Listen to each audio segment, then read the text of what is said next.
6 kilos agad.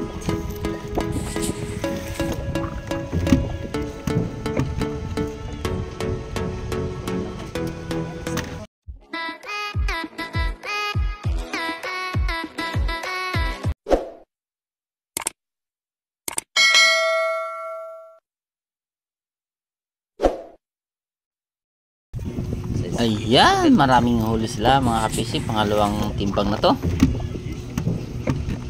Kanina 6 kilos. Ayun.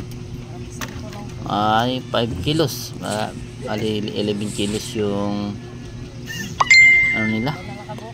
11 Huli nila sa kilos tayo. lambat. Ayan kay Prigapi. O Prinulong. Yan o. Saka bumili na rin tayo para pang ulam. Wala tayong panagat mga kapising dahil malakas ang hangin, malakas ang habagat. Dami sugbahag. Hindi makaya sa bangka. Dito yung panagat nila sa tabi lang yan. Dahil mayroon silang lambat para sa pangdanggit. Kaso lang kayo dahil sa malabo dagat, bumababa yung o bumaba tabi yung ano tutan o linggero tawag sa Ilonggo talingtingon yung ano to nga isda to kanuping yan linggero yan daming lang huli mga fishing meron pa sa lambat oh. So kanina hindi ko na videohan pagpunta ko punong-puno talaga ng lambat kasi nasa 15 kilos dati yung huli nila. Tingnan nyo naman ang panahon, di ba? Tahimik lang sa panahon, parang walang alon. So, pagpuntahan mo naman dun sa laot, napakalalaki dahil yung hangin nandito nang galing sa bundok. Bantol. Yan. Kaya kami ang panagat namin ay pa shore fishing. Hindi pwede dito sa mababaw dahil malabo ang dagat. Punta kami dito sa malayo. Hindi rin pwede dahil maalon. Ato! Bao di mo. Kama na sila yung panahon, lantap kayo din sa hikat, pero ito sa laot. Hindi mo maramdaman yung hangin dahil sa likuran kami ng habagat. Ano magsampok ka ditong bao do? Kakab, di pa kaya mo sinay, pero agalain na kami. Pero tingnan mo naman ang dagat. So di pa na, dira ka lang? Siya. Ano na ano Malaki ng ka? alon. Beri ako sa raw, ay mag-guhit sa ako. Hindi kami nagpalaot. Tambay Bis ka na way, kainom tubig, way, baon.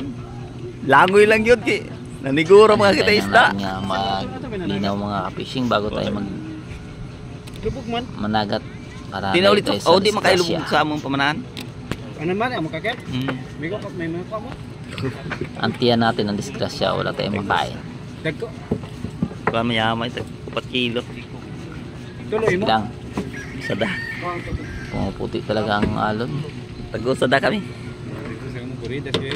Pero Diri lang kamo yan. Pagtubig rin sa dagat mga. Ito yung hinihintay ko yung matapos dahil tingnan ko kung maraming bulga. Dira lang ba? Kaunti lang. Parang 3 piraso lang. ito kagamay. Kaya inanuhan lang ko nila ng isda. Smoke okay na. Tawga yan. Buar oh. Para may doon tayong ulam. Pakso na nila. Ano sila? Panitan na nila ba? Nagbubo sa masbati o ila. Ito naman yung area nila madaling Bira lang may mukhaon lat. Yung pili ilat niya tao lat ba? Dinachance lang nila kung di saan lang yung hindi masyado malalaking alon. Doon sila nag-area. Hindi sila naglalabas dahil sa labasan na. Talagang malalaki ang alon. Yan, nagkaon na yan ah. Yan. Ayan, butiti. Butiti kang makahililo.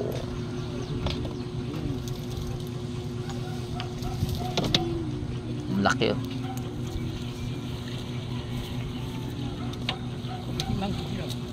So ganun mag-angkon.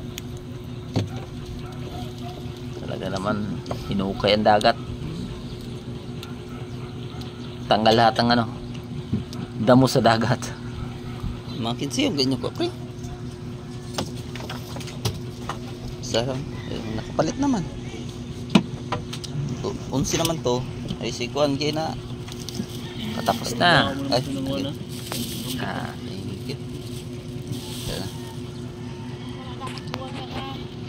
Kahit paano mayroon silang income. May pambili ng bigas.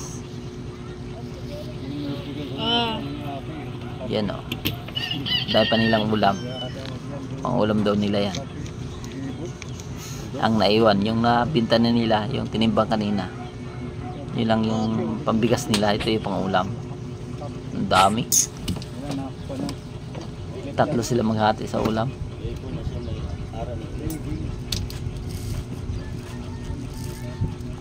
Yan, maraming salamat mga ka-fishing sa inyong walang sawang panonood.